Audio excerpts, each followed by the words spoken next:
going on, everybody? Brandon Havrilla from RedMax Entertainment. Welcome back to the channel. Today we are taking a look at a lighting controller. As I'm sure you guys have seen by the title, this is the Elation Midicon 2. Not to be confused with the original Elation Midicon or its bigger brother, the Elation Midicon Pro. Now the Pro has some features, some upgraded features like motorized faders and more buttons and more things to press. Now the original Midicon had some differences too, like some touch buttons or touch pads rather than the encoders and some other stuff like that. But long story short, they have improved that big time for this Elation Midicon 2. So today we're going to take a look at some of the features, main overview, and I'm going to give you some of my thoughts after 2 weeks of using this controller. Now, one of my favorite features and one of the biggest features of the Midicon 2 is the tactile buttons. These are spring-loaded tactile buttons, so you could hear them click when I press them. They feel really nice. They feel like kind of an advanced gaming computer keyboard, if you've ever felt one of those. Not your normal computer keyboard, a little different, a little more hands-on feeling, but they do feel really nice, especially for triggering light scenes. You can trigger your light scenes with confidence, really. Now this board is divided into two sections. There's a left side and a right side. Now on both sides there are some buttons that are controlled by the pages. So on this board you get up to 16 pages. If your software allows, you can get up to 99 pages. That's right. And you have two sections of pages. You have the left side of pages and the right side. So really, even at 16, that is more than I will ever use personally. I'm not sure if you will use more than that, but 16 pages for me is even overwhelming. I'm actually having a tough time programming like 2 pages full of scenes. So on the left side of this board, starting at the top left, you have your page buttons. This is how you could cycle through the different pages for the left side of the board, 1 through 16, and you can control some of the features on that side of the board. So what features exactly are you controlling? You're controlling the 8 faders that are located below that. Then right above that, there's 8 rotary knobs that you can control, both spinning them and pressing them in. So that gives you even more control to be able to give each knob 2 purposes when you're programming and assigning your MIDI controls. On top of the 8 faders and the 8 rotaries, you have 16 playback buttons. Now these each have a number above them, so there's 1 through 8 and then there's 2 rows of them. And then there's an LED next to that, which is a 2-color LED, red and blue I believe. And you could use those to trigger different colors and scenes that you have programmed.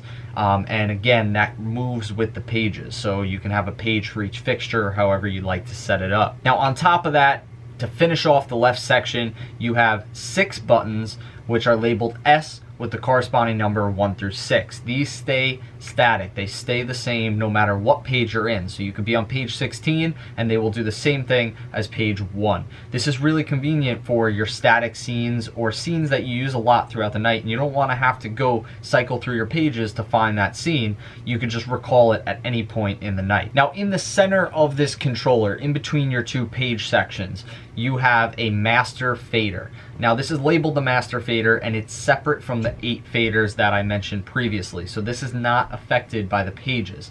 Above it, there's a master blackout button, also labeled blackout, and this is not affected by the pages as well. So this gives you convenient control to easily dim your whole show or black out your show at the touch of a button or a fader at any point, no matter what page you're in on either side. Now we're on the right side of this unit. Now the right side features 4 rotary encoders at the bottom.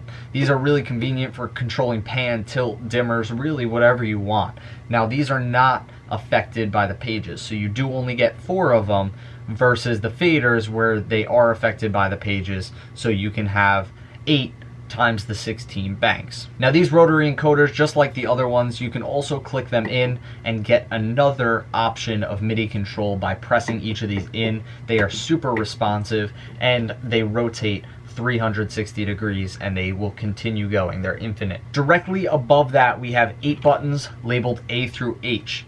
Now these, again, just like the S buttons on the other side, are not affected by your pages. So these are perfect for recalling other scenes or colors that you want to achieve throughout the night without having to cycle through your pages. And it's just located in a different spot, which gives you more control and more customization when it comes to your light shows. Now we're getting to the last two features of this board. Directly above that is 32 of the tactile spring-loaded buttons. And this is your matrix section. This is 32 playback buttons essentially that you could assign to do no matter what you want. Now these 32 are affected by the second page option. So the second set of 16 pages just controls these 32 buttons, which is awesome for different fixtures or different looks and different chases and stuff like that when you're assigning your scenes to this MIDI controller. Each of these buttons is conveniently labeled 1 through 32, which makes it easy to find the scene you're looking for if you're using some sort of cheat sheet. Now lastly, on top of your matrix buttons,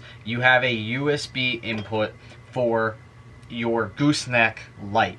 Now this USB light I ordered off Amazon. I believe it was like $11.99 or something like that. But it's two different settings, so it's a dim and a bright setting essentially with two different LEDs inside, and it lights up the whole controller perfectly. So this is this USB lamp light. It allows you to plug in a USB powered light. I went with a gooseneck one so I could adjust it and light up my controller so I could see it. That's one of the differences from jumping from this one to the Midicon Pro. It does have backlit faders and buttons, which is a nice feature if you're working in maybe a theater environment or somewhere where you're always dark in a dark space. Now that completes the main control surface of the Midicon, but I do want to mention that there are rack rails in it right now. That's the rack case I have it in, but it also originally out of the box comes with regular handles, a very sleek design, sleek finish to grab it, pick it up, throw it in a backpack maybe, or a case, a soft shell case, and bring it with you to go. But I did take those off, and in the box it comes with these rack rails, which you can easily, it's like 8 screws on each side. You unscrew the existing handles, take them out, and you screw these in. They make it very simple for you to go back and forth even if you wanted to take it out of a rack case and transport it that way. Now lastly, the back of the Midicon. Because it is a USB powered MIDI controller, there's not much back there. You basically have your power switch, you have a Kensington lock which allows you to lock it to a case or a desk or something like that, and then you have your USB input. Like I said, not much back there. It's simple, it keeps it very simple, less things to go wrong, and it keeps your case nice and neat too, or any wires you have to set up.